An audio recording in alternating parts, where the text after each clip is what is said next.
this question, they said that the table shows Mr. Jones's budget for his total monthly salary, right? Total monthly salary. So in this table, his monthly budget takes his salary and breaks it up into 4 categories: rent, which is 800, food, which is 1200, savings, which is 400, and other things that he might spend on 800, right? Now they're asking what percent of Mr. Jones's salary was saved. So how much money did they say that he saves from his salary? So where would we get that information? How much money is he saving from his salary? 400. Very good. So if we look at a table, we see 400, right? Very good. Now, from here, if we want to calculate the percentage, now we have to remember that to calculate percentage, it is one quantity out of another quantity, right? A similar quantity. So for example, in this case, right, for us to calculate that percentage, we're going to have 400 being divided by some value, right? The value that we're going to divide by would have to be a total, and the only total that we would actually be interested in is his total monthly salary, because that is what this budget is being allocated from. So how would we calculate his total monthly salary? What would we do to calculate his total monthly salary?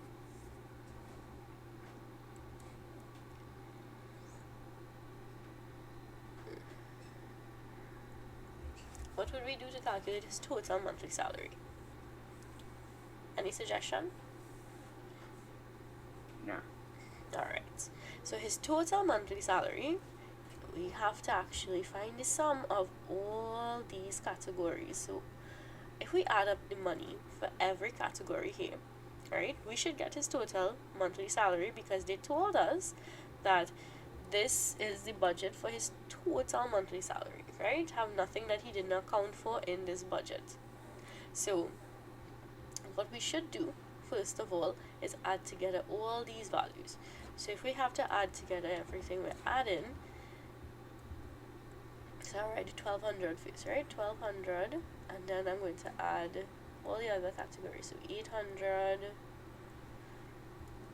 400, and 800.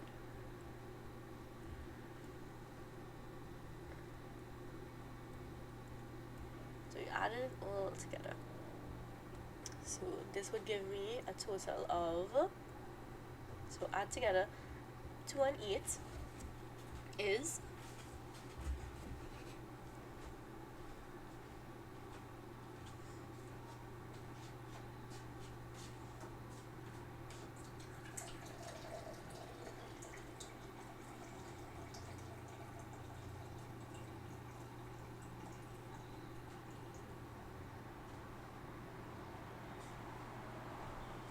8 will give us what?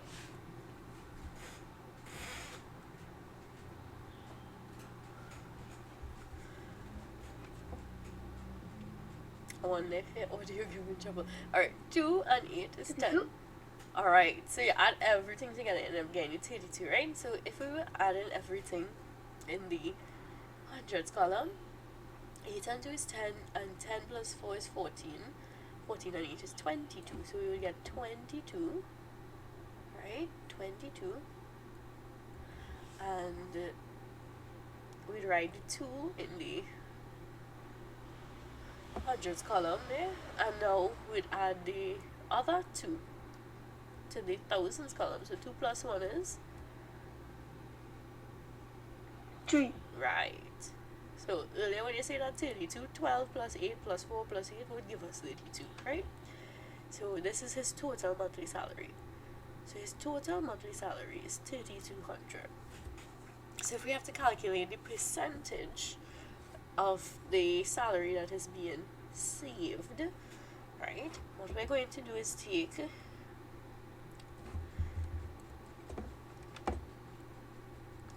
we're going to take his savings,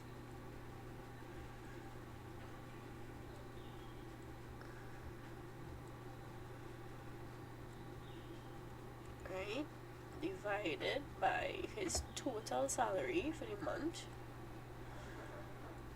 and then multiplied by 100.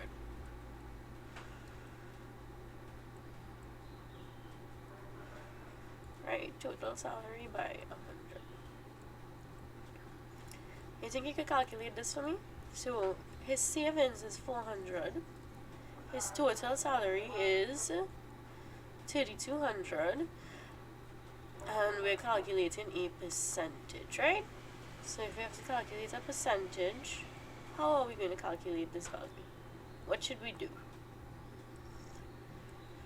So the first thing you want to do is break down the fraction in the statement as much as you can. So since both of them, right, 400 and 3,200, right, 3,200, 400, both of them are multiples of 10. They are multiples of 100. And how we can tell is because they end in zeros. So we could just do a little shortcut, which is cross off the zeros at the end, right? So we could cross off this 0 and this 0. I could cross off this 0 with this 0. So now I remain with 4 over 32. Is there any number that could go into 4 and go into 32 without leaving a remainder? So I want you to think about all your timetables, right? And think about where you could recall seeing 4 and 32 in the same list of multiples.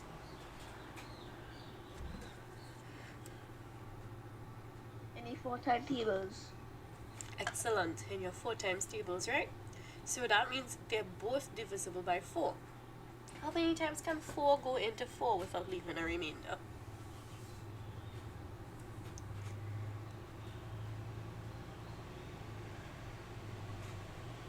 So how many times 4 will divide 4 without leaving a remainder? 1. 1. And how many times 4 will go into 32? 8. Very good. 8, right? Now, we could work it out from here, or we could also look at the fact that 8 and 100, they both have a number, or a couple numbers I should say, that could go into both of them without leaving a remainder. Alright? What number do you think could go into 8 and go into 100 without leaving a remainder?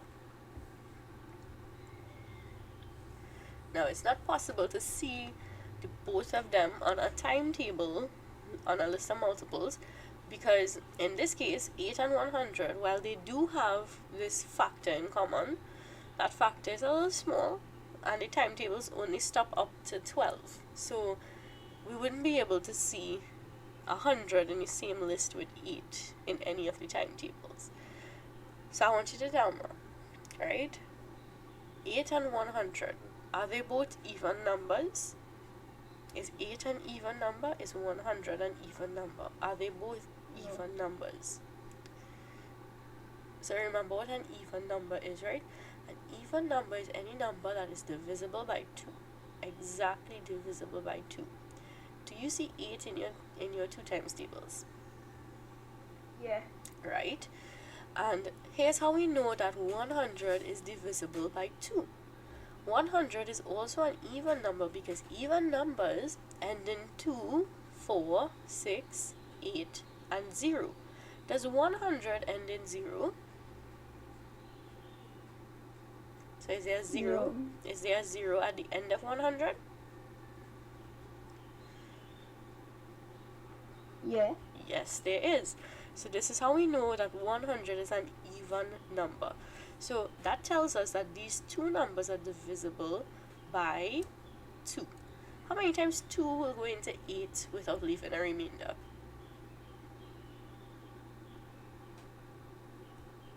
Four. Very good, 4. And now we're going to deal with the 100, alright? So how many times can 2 go into 10 without leaving a remainder?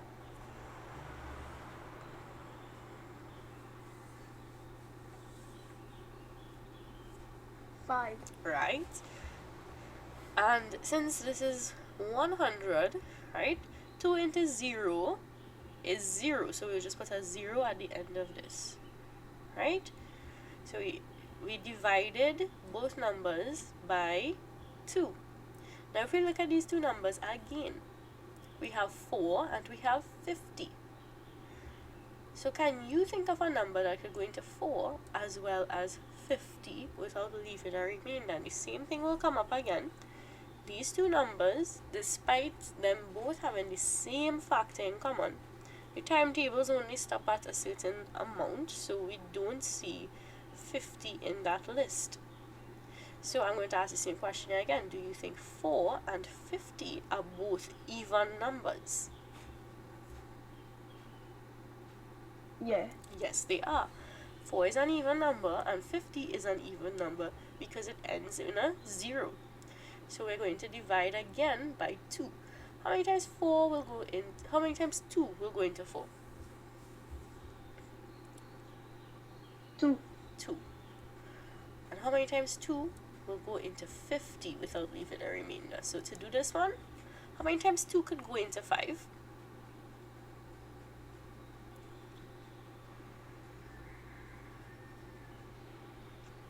Now, in this case, because 5 is not a multiple of 2, it will have a remainder. So the closest multiple of 2, that is near to 5, what value is divisible by 2 and 10. it is less than 5?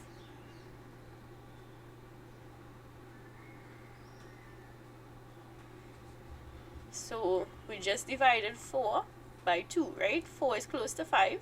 So 2 could go into 5 a total of 2 times, because 2 times 2 is 4. Now, like I said, it has a remainder, right? Because 5 take away 4 is 1, so we carry the 1 to the 0. And now you'll ask yourself, well, how many times can 2 go into 10? And how many times can 2 go into 10? So 2 go into 10. 5. 5. Very good. Right? So what we'll get now, these numbers are the ones that we're interested in, right? The 25, the 1, the 2, and this one that we had written in here, right? So now we're going to multiply the numbers on the top. What is 1 multiplied by 25?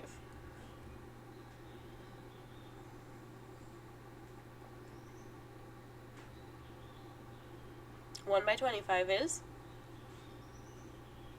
1. 25. Now it's 2 by 1. 2. 2. Now, 2 over 25. We want a percentage, right? So we're going to break down this fraction just a little bit more. So now we're going to ask ourselves, well, how many times can 2 go into 25? So how many times can 2 go into 2? 2 into 2 is? 4. Divide. 2 divided by 2. 1. 1. So I'm going to write a 1 there, right? So 1. So 2 into 2 is 1. Now, 2 into 5. Can 2 go into 5 exactly without leaving a remainder? No. No, it can't. So what is the closest multiple of 2 to 5? What is the closest multiple of 2? 10. Less than 5. So I want you to think about What? numbers. Correct. So whenever you have numbers that are not exactly divisible by another number, always look for the multiple of that specific number that is closest to the one that you're trying to divide, and use that, right? And then from there, now you'll determine the remainder, and that will give you the fraction piece. We can write it as a fraction, you'll see just now, right? So 4 is the closest multiple, like you said. And how many times could 2 go into 4 without leaving a remainder?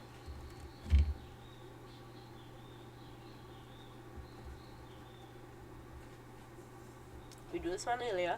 How many times 2 could go into 4 without leaving a remainder? So how many times can 2 divide 4? So in other words, if I ask you 4 divided by 2, what you would tell me? 8. Divide. 4 divided by 2.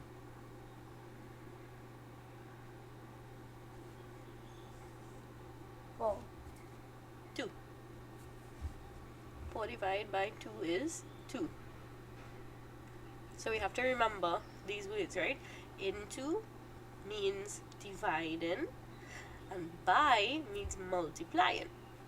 So when I say into, I mean if you had 4 cookies and you had to share it with 2 people equally, right? Not unequally. If you had to share it equally, you would divide it by 2, so you'd figure out how much you would give one person and how much the other person going to get, right?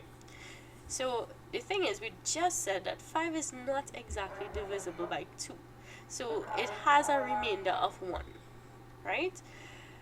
That remainder of 1, just now.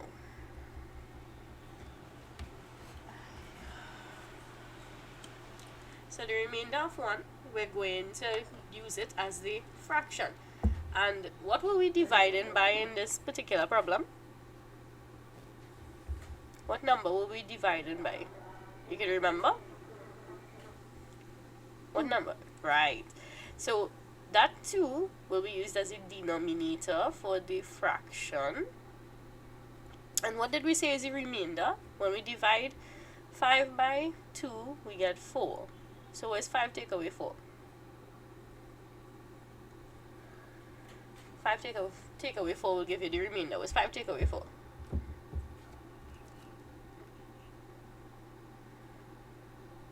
1. 1. So we'll put the remainder on the top part. So the remainder is the numerator for the fraction. So we were trying to calculate a percentage, right? So the percentage reduces to being 12.5, and we put in the percentage sign because they ask us to calculate a percent, right? So the answer for this question, we would write 12.5%. Now you could also write the half, instead of writing it as a fraction, you can write it as a decimal. You remember how to convert fractions to decimals? Or you could remember what is a half written as a decimal. You could remember that.